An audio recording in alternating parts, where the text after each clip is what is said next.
حضرت خواجہ معین الدین چشتی رحمۃ اللہ تعالی علیہ کی مزار مبارک کو ہندوستان کے بادشاہ اورنگزیب عالمگیر نے توڑنے کا ارادہ کیا۔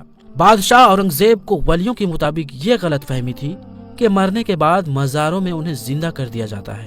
اپنی اسی وہم کو دور کرنے کے لیے بادشاہ اورنگزیب ایک روز خواجہ غریب نواز کی زیارت کے لیے اجمیر شریف تشریف لے گئے، اور جب اجمیر شریف پہنچے، اجمیر پہنچ کر اورنگزیب نے اپنے کاجی سے کہا کہ چلو مان لیتا ہوں کہ غریب نواز اللہ کے ولی ہیں، مگر میں تبھی مانوں گا جب میں ان کو سلام پیش کروں گا تو مجھے سلام کا جواب ملنا چاہیے۔ اگر میرے سلام کا جواب مجھے نہیں ملا تو میں مزار شریف کو توڑ دوں گا۔ تو اورنگزیب عالمگیر جب مزار پر پہنچے اور حاضری دی تو وہاں پر ایک ادنا سا شخص بیٹھا ہوا تھا۔ وہ شخص انتظار کر رہا تھا۔ تو بادشاہ اورنگزیب نے اس شخص سے پوچھا، اے شخص، کیا معاملہ ہے؟ تم یہاں پر کیوں بیٹھے ہو اور تم پریشان لگ رہے ہو؟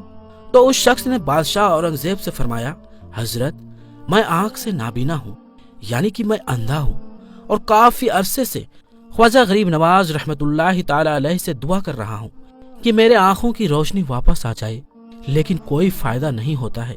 میں کافی عرصے سے یہاں حاضری دیتا ہوں اور رو رو کر دعا کرتا ہوں کہ اے اللہ، اپنے اس ولی کے صدقے میں میرے آنکھوں کی روشنی مجھے عطا کر دے، مگر آج تک مجھے کوئی فائدہ نہیں ہوا، یعنی میری آج تک کوئی حاضری اور کوئی دعا قبول نہیں ہوئی۔ تو بادشاہ اورنگزیب نے اس اندھے شخص سے کہا کہ میں مزار پر سلام پیش کرنے کے لیے جا رہا ہوں، اور جب تک میں واپس آؤں اور تب تک تیری آنکھوں کی روشنی تجھے نہ ملی تو میں تلوار سے تیری گردن اڑا دوں گا۔ اتنا سننا تھا کہ وہ اندھا شخص اور زیادہ پریشان ہو گیا اور زیادہ غمگین ہو گیا، اور وہ اندھا شخص یہ سوچنے لگا کہ اب تک تو میری آنکھوں کی روشنی نہیں تھی، لیکن اب تو میری گردن کی باری آ گئی ہے۔ یعنی وہ اندھا شخص کہنے لگا کہ اب تک تو میں میری آنکھوں کی روشنی سے پریشان تھا کہ میرے آنکھوں کی روشنی نہیں ہے، میں اندھا ہوں، لیکن بادشاہ نے اب میری گردن اڑا دینے کی بات کی ہے، یعنی اب میرا بچنا بہت مشکل نظر آ رہا ہے۔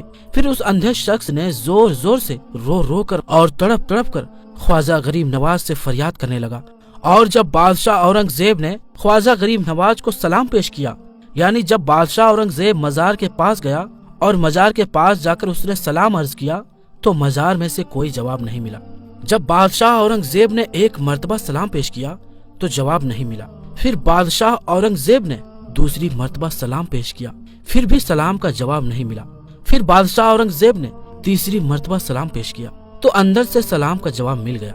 یعنی سلام پیش کرنے کا مطلب یہ تھا کہ جب بادشاہ اورنگزیب نے السلام علیکم ورحمۃ اللہ وبرکاتہ کہا تو اس کے بدلے میں مزار شریف کے اندر سے کوئی جواب نہیں ملا۔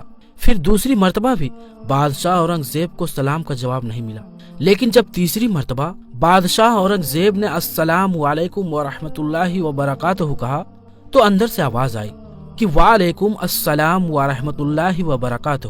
پھر مزار شریف سے آواز آتی ہے، اے بادشاہ اورنگزیب، دوبارہ ایسی ضد نہ کرنا، کیونکہ تمہاری ضد کی وجہ سے میں اس اندھے آدمی کی آنکھوں کی روشنی لینے عرش الہی پر گیا تھا، اور اسی وجہ سے تمہارے سلام کے جواب دینے میں دیر ہو گئی۔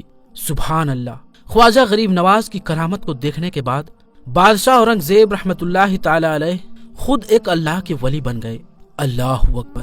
تو میرے پیارے دوستوں، یہ شان ہوتی ہے اللہ کے ولیوں کے، یعنی یہ واقعہ ہونا تھا کہ بادشاہ اورنگزیب رحمت اللہ تعالی علیہ ایک بہت ہی بڑے اللہ کے ولی بن گئے، جنہوں نے ایک کتاب لکھی ہے فتوائے عالمگیری، جو کہ اسلام کے مطابق جو فتوے دیتے ہیں، جو اسلام کے قانون کو نہیں مانتے ہیں، جو اسلام کے قانون کو دیکھ کر بنایا گیا ہے، بڑے بڑے مسائل اسی کتاب سے حل ہوتے ہیں۔ حضرت خواجہ معین الدین چشتی رحمت اللہ علیہ القاب خواجہ غریب نواز عطائے رسول صلی اللہ علیہ وآلہ وسلم کہا جاتا ہے کہ آپ کی ولادت سنجر جو ملک ایران کے اصفہان شہر میں خراسان کے قریب میں ہے، میں 1530 ہجری 1141 میں ہوئی۔ آپ کے والد کا نام خواجہ سید غیاث الدین بن احمد حسن رحمت اللہ علیہ ہے، جو حسینی سادات ہے، اور والدہ کا نام بی بی ام الورا بی بی ماہنور بنت حضرت سید داؤد رحمت اللہ علیہ ہے، جو کہ حسنی سادات ہیں۔ 8 برس کی عمر میں آپ کے والد کا انتقال ہو گیا، اور 15 برس کی عمر میں آپ کی والدہ کا انتقال ہو گیا۔